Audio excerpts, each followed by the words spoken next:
Good morning बेटा।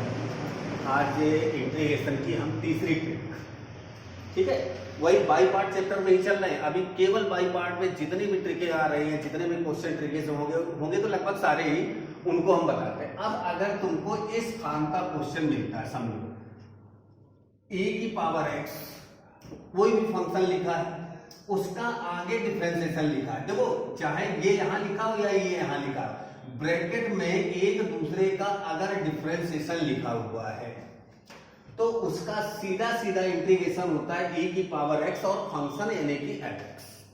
Clear बात इतनी? यानी फिर से समझ लो, दोबारा हम रिपीट करते हैं अपने शब्दों को कि e की पावर x कोई भी फंक्शन लिखा, मान लो यहाँ sin x लिखा है तो sin x का यहाँ डिफरेंशिएशन लिखा होगा cos x, ठीक है, उसका सीधा सीधा e की पावर x sin x यदि फंक्शन आ गया। अब पहला सवाल e की power x cos x sin x, तो अब तुम्हें ये देखना है कि sin x का डिफरेंशिएशन cos x होता है कि cos x का माइनस sin x होता है। यहाँ sin हमारा प्लस का होता है, यानी कि इस क्वेश्चन को अगर आप विधिवत लिखें तो ये आएगा cos x plus minus sin x। समझ रहे हो बात को? मैं तो हमें दिख रहा है कि cos x का डिफरेंशिएशन कितना होता है, माइनस sin x, और माइनस sin x का cos x नहीं होता है, ठीक है, cos x का कितना होता है, माइनस sin x। तो इसका आंसर कितना आ जाएगा, e की पावर x जिसका डिफरेंशिएशन fx का डिफरेंशिएशन है, यानी कि cos x प्लस c। देख के आंसर हम लोग बता देंगे कि e की पावर x cos x, इसका इंटीग्रेशन आ गया। चलो दूसरा क्वेश्चन, e की power x tan x plus log sec x। तो अब हमें ये देखना है क्या tan x का डिफरेंशिएशन log x होता है कि log x का डिफरेंशिएशन tan x होता है। तो तुम्हें याद होना चाहिए यार, log sec x का tan x होता है। कैसे करके देख लेते हैं, differentiation of log sec x तो करेंगे 1 sec x और sec x का दोबारा करेंगे sec x में इंटू tan x, ये कट गया, tan x आ गया। यानी कि इसका डिफरेंशिएशन ये लिखा है, ये आपका बच्चों fx है और ये क्या है, f डैश x है। तो आंसर क्या आना चाहिए, e की पावर x और log sec x plus c। कौन सा ऑप्शन सही होगा आपका, ये बी ऑप्शन सही होगा, ठीक है।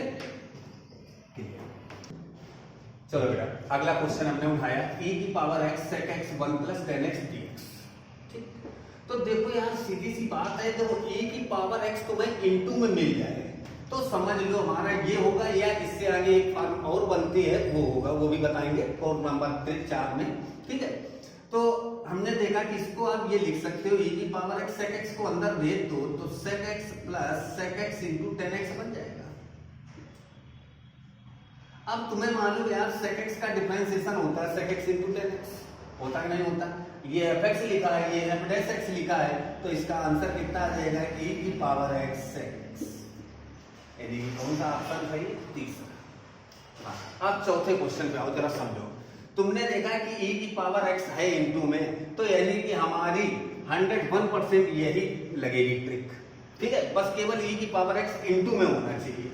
तो अब लेकिन हमें समझ में नहीं आ रहा, तो इसको हमें बनाना पड़ेगा। कैसे, e की पावर x, ये जो x लिखा है इसमें हमने 1 जोड़ दिया और 1 घटा दिया अपान 1 प्लस x का होल स्क्वायर। अब समझना, इतने को एक माना, इतने को एक माना, अलग अलग दोनों के अपान किया हमने बच्चों, तो ये आ गया x प्लस 1 अपान 1 प्लस x का होल स्क्वायर माइनस 1 अपान 1 प्लस x का होल स्क्वायर। समझ रहे हो यहाँ तक? ये एक कट जाएगा तो ये आ जाएगा e की पावर x 1 अपान 1 प्लस x माइनस 1 अपान 1 प्लस x का होल स्क्वायर। क्लियर बात है यहाँ तक? अब हमें दिख रहा है यार कि 1 अपान x का तुम्हें मालूम है कि 1 अपान x का डिफरेंशिएशन कितना होता है, माइनस 1 अपान x स्क्वायर। इसका डिफरेंशिएशन ये लिखा हुआ है, इसका डिफरेंशिएशन ये लिखा हुआ है, तो इसका आंसर कितना आ जाएगा, e की पावर x में इंटू 1 अपान 1 प्लस x, यानी e की पावर x अपान 1 प्लस x। कौन सा ऑप्शन होगा, पहला ऑप्शन सही होगा, ठीक है।